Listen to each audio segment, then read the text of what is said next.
Water signs, tignan natin kung ano po ang mensahe para sa iyo ngayong araw. Keep in mind po na ito ay general reading lamang, so hindi po lahat ay makaka-relate. So be open-minded. Sa mga hindi pa po nakasubscribe dito sa ating channel, please subscribe na po kayo and palike na din po ng ating video. At sa mga nice naman po mag-avail ng ating private readings, ng ating Evil Eye Amulet, ng ating Cures Bracelet, ayan, makikita nyo po yung link sa description box. Nahirapan talaga akong mag-shuffle kapag malaki yung cards. Ayan, tignan po natin ano yung mensahe para sa'yo. We have caught a case. So, may mga rashes ba yung iba sa inyo ngayon? Yung iba sa inyo, pwedeng mabilis po kayong magkasakit. So, ayan, meron dito parang nahahawa kayo ng sakit sa ibang tao. Pag may nakakasalamuha po yung iba sa inyo, pwedeng nagkakasakit kaagad kayo. So, parang bumababa yung inyong immune system. Tignan natin. We have crying over you. Ayan po, meron ba kayong iniiyakan na isang tao o isang bagay na hindi po ninyo nakuha? We have shine. Your light irritates their demons, sabi dito. Ayan po. So, may mga tao dito, water signs na gusto kang pabagsakin. May mga tao dito na ang tingin nila sa'yo ay very vulnerable ka. Yung parang sinasabi nga nila, mabilis kang patumbahin, madali kang patumbahin. Kaya you should protect also your energy. Tapos, meron ba dito madalas kayong makikain? Ayan. Oo. Yung parang kapag may nagyaya po sa inyo, either kahit mga ano nyo lang to, mga kapitbahay, ganyan, or mahilig ba kayong magpunta sa mga occasions, ingat-ingat kayo sa mga kinakain po ninyo. Kasi pwedeng meron dyan, nag-i-evil eye sa inyo, yung kinakain ninyo, nilalagyan ng kung ano. Meron din naman dito, pwede yung mga ginagamit po ninyo na utensil. So, baka meron dito, mahilig kayong kumain sa mga karinderya. So, mas maganda kung magbabao na lang po kayo ng kutsara at saka tinidor. O kasi ngayon iba sa inyo medyo mababa kasi yung inyong immune system. Tignan natin kung ano pa yung mensahe para sa'yo. Okay. Tignan natin ano pa yung mensahe for you. Water signs, Cancer, Pisces, and Scorpio. Tignan natin. Spirit guide, mensahe po natin kay Cancer, Pisces, and Scorpio. Cancer, Pisces, and Scorpio. We have 9 of Wands. So, diba, you should protect talaga your health. You should protect yourself. Meron tayo ditong the Fool. Pwedeng may gumagawa talaga sa'yo. Ayan, no? From time to time, dumadaan sa isipan mo yung pangalan ng taong to. Hindi mo rin alam kung bakit. Siya po yung yung gumagawa sa'yo ng something, kung mayroon man talaga.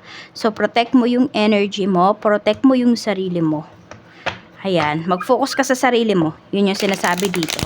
Tingnan natin, ano pa yung mensahe. Nakikita ko kasi dito, sinasabayan niya yung pagiging malungkot mo. Kaya mas tumatalab po ano man yung ginagawa sa'yo ng taong to.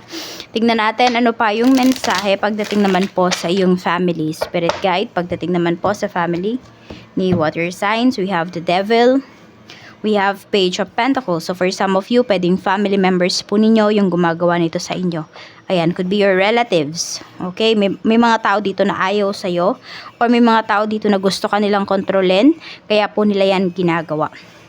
Tignan natin ano pa yung mensahe. Spirit guide, ano pa yung mensahe para sa'yo pagdating naman po sa mga taong pwede mong makasalamuha ngayong araw na ito. So, we have 10 of Wands and we have 10 of Pentacles. Ito din yung energy kanina pagdating kay fire signs. I mean, hindi pala, magkaiba pala yun. Pero magkalapit. Ayan po. So, yung mga tao naman na makakasalamuha mo ngayong araw, madidiskarte. Ayan. Parang alam mo yung nagagawa nila yung mga gusto nila. So, ingat ka lang kasi baka mamaya may maramdaman ka dito na envy sa kanila. Oo.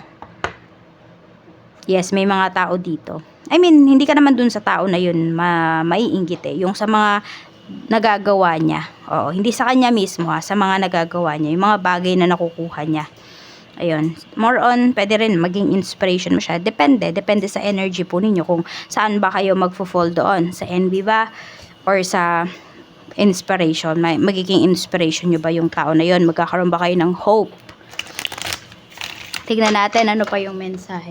It depends kasi sa mga pinagdadaanan natin, sa reaction, 'di ba? Kasi iba-iba naman tayo ng reaction. Tignan natin ano pa yung mensahe, spirit guide, and wala naman perfect sa atin.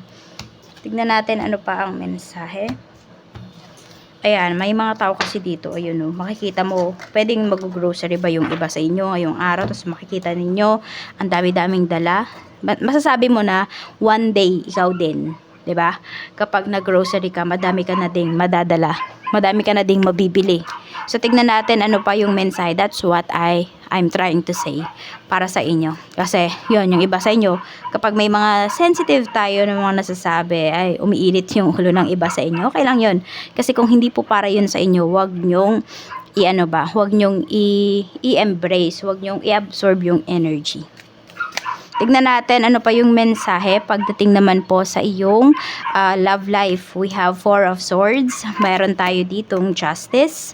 At mayroon tayo ditong 3 of Wands. Okay, so parang may aalis ba dito na person po ninyo? And looks like hindi nyo na siya talaga mapipigilan. Pwedeng aalis to because wala ng peace of mind sa relationship ninyo. For some of you naman, aalis yung taong to para po sa future po ninyo. Kaya lang, pwedeng hindi kayo nagkasundo dun sa desisyon na yon. Parang ipopursue pa rin yan ng person mo. Or pwedeng ikaw, ipopursue mo pa rin yan kahit na hindi approve ng person mo. Ayun. Tignan nyo lang kung ano ba yung magiging consequences niya ng paglayo na yan, ng pag-alis na yan.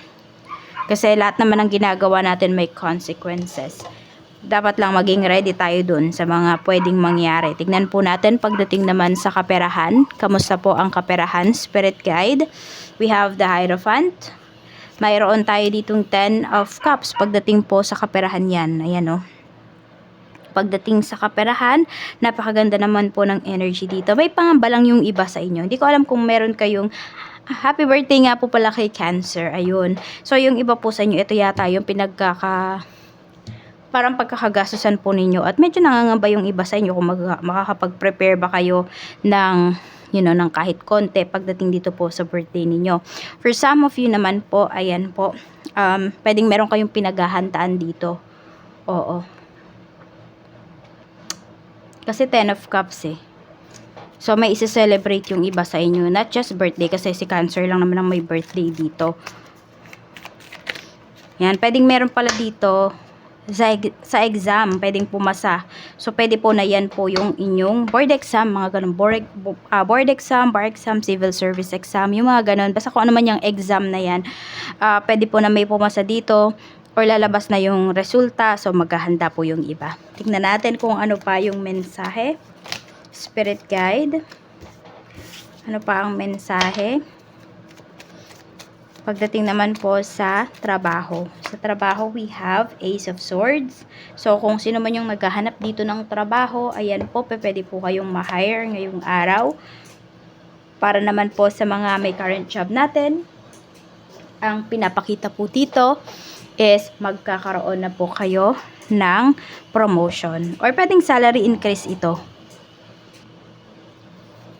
Tignan natin. Malakas yung laban mo dito eh. Hindi ko alam kung ano ba tong competition na sinalihan po ninyo pagdating dyan sa work. We have Knight of Wands. Ayan. So, nakikita ko naman dito, pagdating sa iyong trabaho, water signs, ay nandun pa rin naman talaga na nakikita ko kasi achiever ka pagdating dito sa work. Tapos, sobrang active mo pa pagdating dito sa trabaho mo. Ibig sabihin, masyado nyo pang ginagalingan pagdating sa trabaho. Tignan natin ano pa yung mensahe pagdating naman po sa iyong